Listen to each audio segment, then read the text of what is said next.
Hey everyone, Close with Carmella here. Welcome to my page. I just wanted to stop in and make a quick video. Some people have been asking me the questions that I've been asking the brokerages that I have been interviewing. So if you want to stick around, I won't take too much of your time, and I'll just let you know some of the questions that I've asked certain brokerages.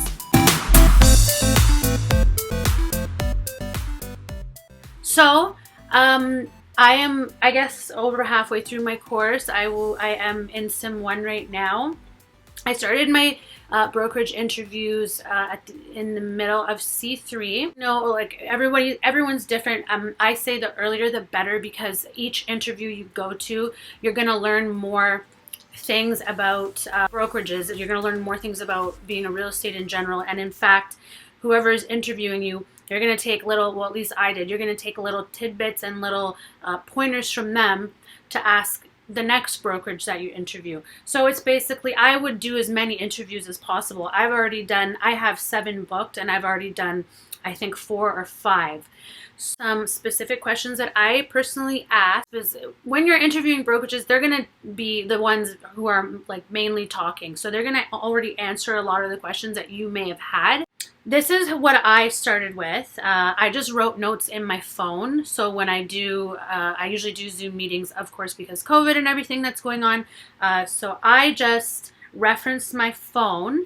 And the first thing that you're going to want to do before you go even have an interview with a brokerage, you're going to want to know whether you're going to want to be joining as a team or going solo.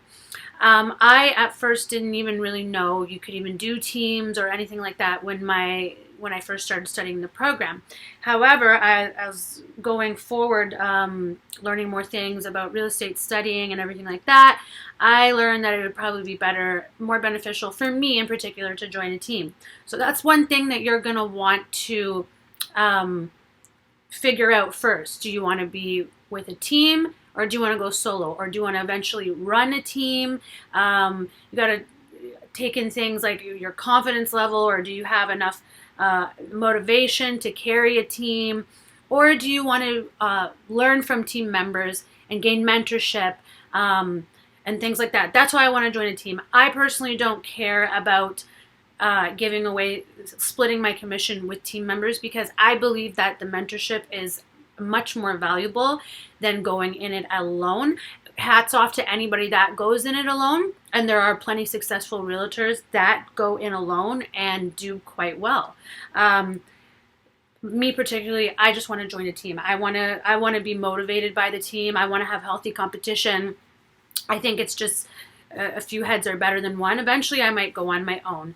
Anyways, enough with that rant. So that's what you're going to want to know first to cater your questions. So, and a lot of the questions that I ask can be referred to somebody that wants to be a solo real estate agent as well.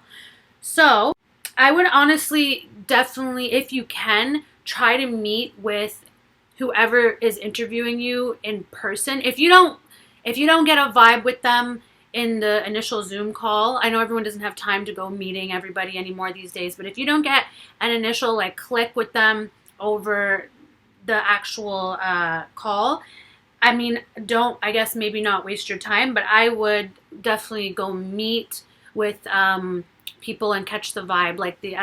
I just had an interview with Keller Williams, and she was actually very good. Her name is Stevie. And she gave me a lot of good advice. And she said, you should always go in and check the vibe and visit the brokerage. And she's absolutely right. So if you can do that, try to meet people in person. You don't have to be in order, but I ask the daily routine of the team's agenda. So that's one of my biggest questions, because I don't really know what's going to happen or what's going to happen on my first day of being a realtor.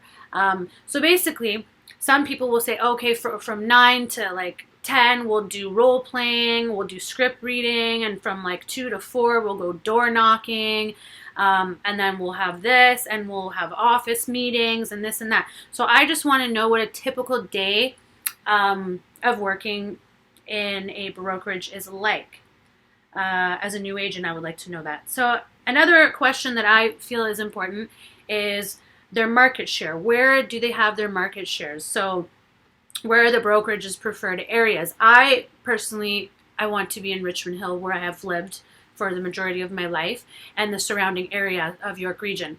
So it wouldn't really make sense to me to get an interview from a brokerage that is located in Oakville, and I want to work in Richmond Hill. So again, this all depends on you, but I have a lot of people messaging me, and a lot of brokerages will reach out to you when you're a realtor to interview you.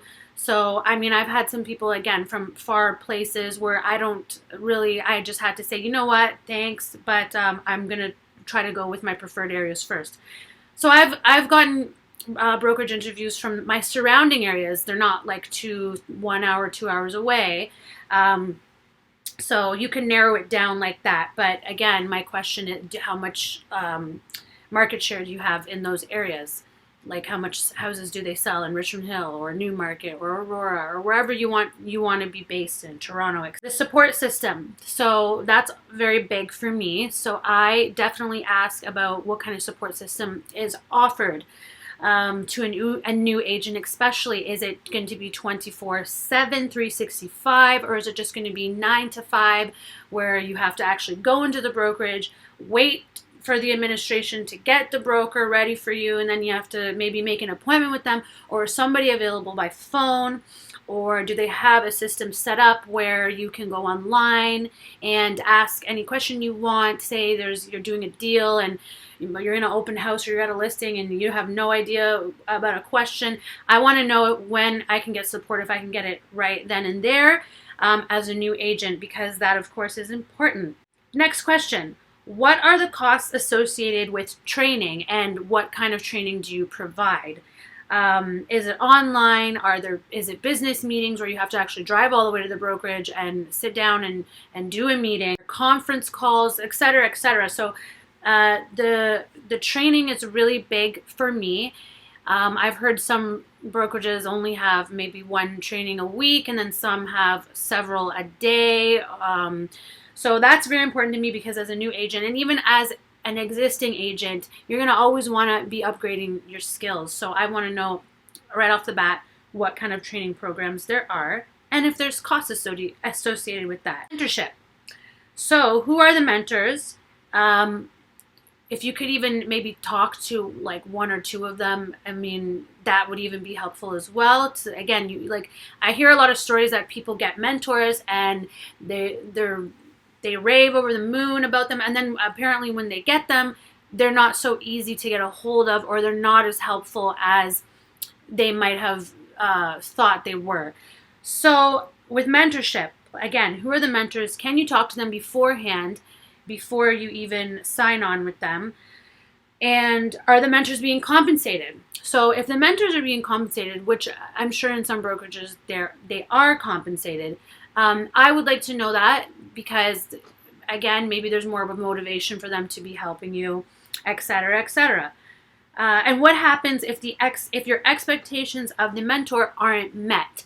Not happy with the mentor, or vice versa? What can be done to fix that? Can you get a new mentor right away? Are you stuck with them? That's really important for me to know, because again, me hearing stories and things like that, I just want to be prepared.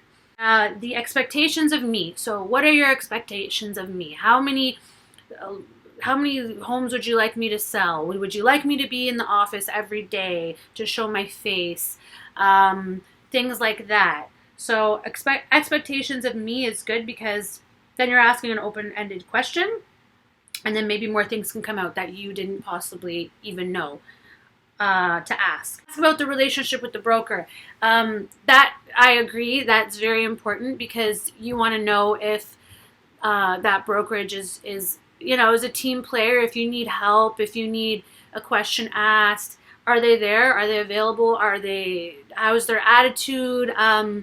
You want to go into work and knowing that you have the support from essentially your boss, and especially as a new agent, you want to know the type of relationship that they have with the team. So, I mean, you might get biased answers with that, but I'm sure that, maybe you could ask maybe a few people privately, that work at the brokerage. You can maybe Google, you can find out a lot of things these days.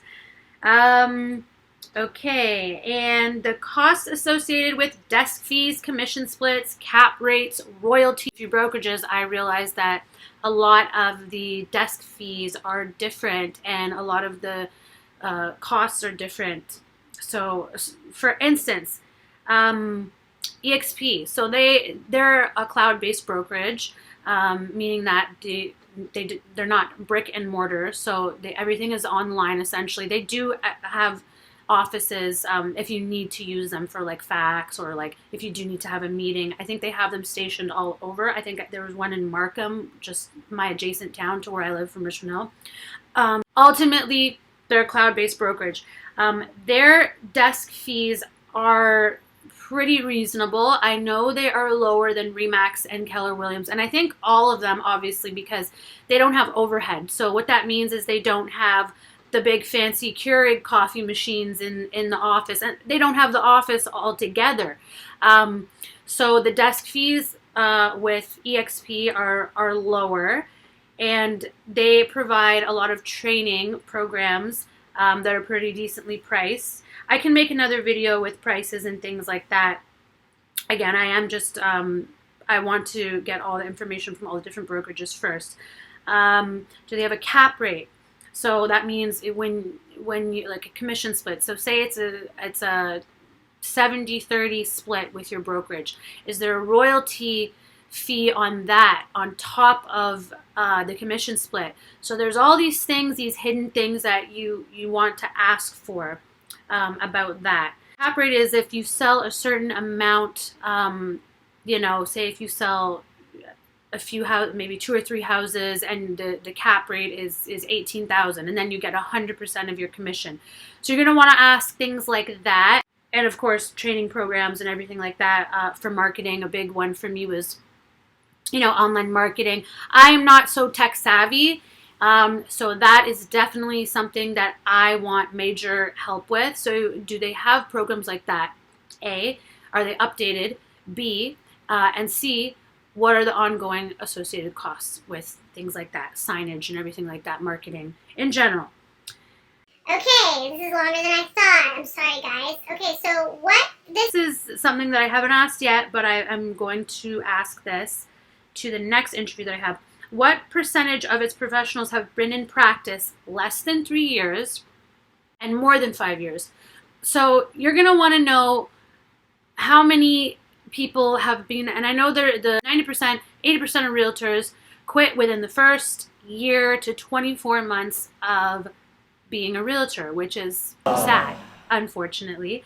But that is the reality. So I want to know in those specific brokerages that I am interviewing, what is the percentage of professionals that have been in practice less than 3 years? I mean, there could be all sorts of reasons. Some people have to move, some people, but what's the turnover rate? And is it a pattern? And again, 3 to 5 years and more than 5 years. So more than 5 years, if there's a majority, say there's 90% and they're still there after more than 5 years, that's a good sign to me. That shows me that something's going on, something good is going on within that brokerage. So that's going to be good news to me. Again, I've heard stats from my favorite brokerage, EXP, that people leave quickly. I don't know if that's just biased again, but anyways, these are things I want to know and why. Maybe they didn't get the right mentor, or maybe they had to move. There's always things that can happen, but that's an important question to me that I will be asking the next brokerage that interviews me, or I interview them, because as realtors we essentially interview the brokerages. And the last question that is important to ask, and I've asked 2 of them and I forgot to ask the other 2 brokerages because my phone died. New hirees. Do they have any new hirees that you can talk to, or see how things have been going with them? I think that's important, because you're probably going to get honest answers from new hirees. They're gonna be new. They're gonna be in your position. So I think that that's very important to ask. And when you're talking to them, you just want to get a general feel of how their first month or week or whatever has been, etc. So those are my questions. I hope this video was helpful.